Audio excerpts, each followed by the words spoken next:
అనంత పద్మనాభ స్వామి ఆలయ రహస్యం ఏంటో మీకు తెలుసా? కేరళలోని తిరువనంతపురంలో ఉన్న అనంత పద్మనాభ స్వామి దేవాలయం ప్రపంచంలోనే అత్యంత ధనిక ఆలయాల్లో ఒకటి. ఈ ఆలయ నేలమాళిగల్లో 6 రహస్య గదులు ఉన్నాయి. వీటిలో రాసుల కొద్ది బంగారం, వజ్ర వైడ్యూర్యాలు, స్వర్ణ విగ్రహాలు కనుగొన్నారు. మరి ఆలయం వెనుక ఉన్న రహస్యం ఏంటో ఇప్పుడు తెలుసుకుందాం రండి. అనంత పద్మనాభ స్వామి దేవాలయం గత కొన్నేళ్ల నుంచి ప్రజల్లో బాగా వినిపిస్తున్న పేరు. ప్రపంచంలోనే అత్యంత సంపన్న ఆలయంలో ఒకటిగా ప్రసిద్ధిగాంచింది. ఈ మందిరం కేరళ రాజధాని తిరువనంతపురంలో ఉంది. శ్రీ మహావిష్ణువు 108 దివ్య ప్రదేశాల్లో ఒకటైన ఈ గుడిలో పాల సముద్రంలోని శేషపాన్పుపై పవళిస్తున్న ఈ శ్రీహరి రూపాన్ని ఇక్కడ వీక్షించవచ్చు. పద్మాన్ని నాభియందు కలిగి ఉన్నాడు కాబట్టి ఆయన్ని పద్మనాభుడిగా పిలుస్తున్నారు. కొన్నేళ్ల క్రితం ఈ మందిరం నేలమాళిగల్లో బయటపడిన బంగారం వల్ల ఈ గుడి సర్వత్ర చర్చనీయంగా మారింది. కొన్ని లక్షల కోట్ల విలువ ఉంటుందని అంచనా వేశారు. ఇటీవలే ఆలయ బాధ్యతను ట్రావెన్కోర్ రాజకుటుంబానికి తిరిగి అప్పగించినట్లు సుప్రీంకోర్టు తీర్పు వెలువరించిన నేపథ్యంలో అనంత పద్మనాభ స్వామి ఆలయం వెనుక ఉన్న కథేంటో ఇప్పుడు తెలుసుకుందాం. ఆలయ ప్రస్తావన గురించి అనేక పురాణాల్లో, ఇతిహాసాల్లో ఉంది. బలరాముడు స్వామికి పూజలు చేసినట్లు భాగవతంలో పేర్కొంటుంది. స్వామివారి గురించి 12 మంది అల్వారుల్లో ఒకరైన నమ్మల్వారు అనేక రచనలు చేశారు.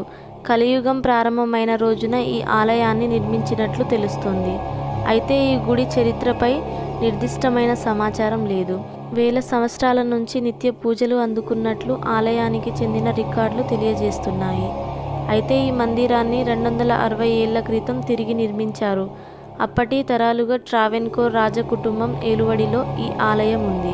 ఇకపోతే మహావిష్ణువును 3 ద్వారాల్లో దర్శించాలి. స్వామివారి మూల విరాట్టును ఒక ద్వారం నుంచి మనము వీక్షించలేము.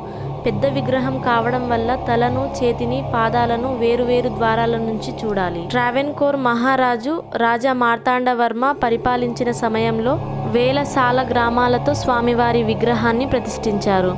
ఆ కాలంలో 4000 మంది శిల్పికారులు, 6000 మంది కార్మికులు, 100 ఏనుగులు 6 నెలల పాటు శ్రమించి ఆలయంలో ఎన్నో కళాకృత్యాలను ఏర్పాటు చేసినట్లు తెలుస్తుంది. ఇప్పుడు పద్మనాభ స్వామి రహస్య గదులెన్నో తెలుసుకుందాం. 2011లో ఆలయ పాలిక మండలి గుడి నేలమాళిగల్లో 6 రహస్య గదులను గుర్తించారు.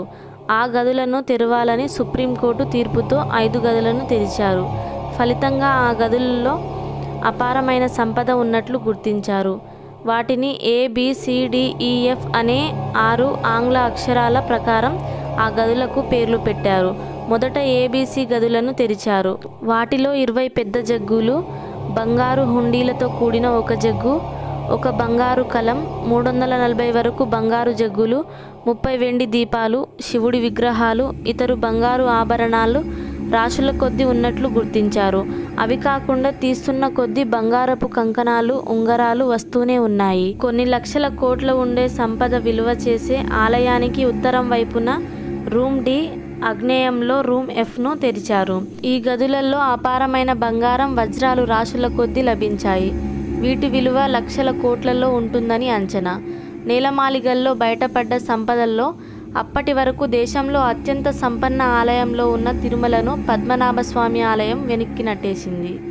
ఆలయంలోని 6 నేలమాళిగల్లో ఇప్పటికే 5 నేలమాళిగలు తెరిచారు. అందులో బయటపడిన సంపద సుమారు 5 లక్షల కోట్ల వరకు ఉంటుందని అంచనా వేశారు. 5 గదులు తెరిచినప్పటికీ 6వ గదిని మాత్రం ఇంకా తెరవలేదు. నాగబంధనం వేసి ఉండడంతో తెరవడం సాధ్యం కాదని పండితులు పేర్కొన్నారు.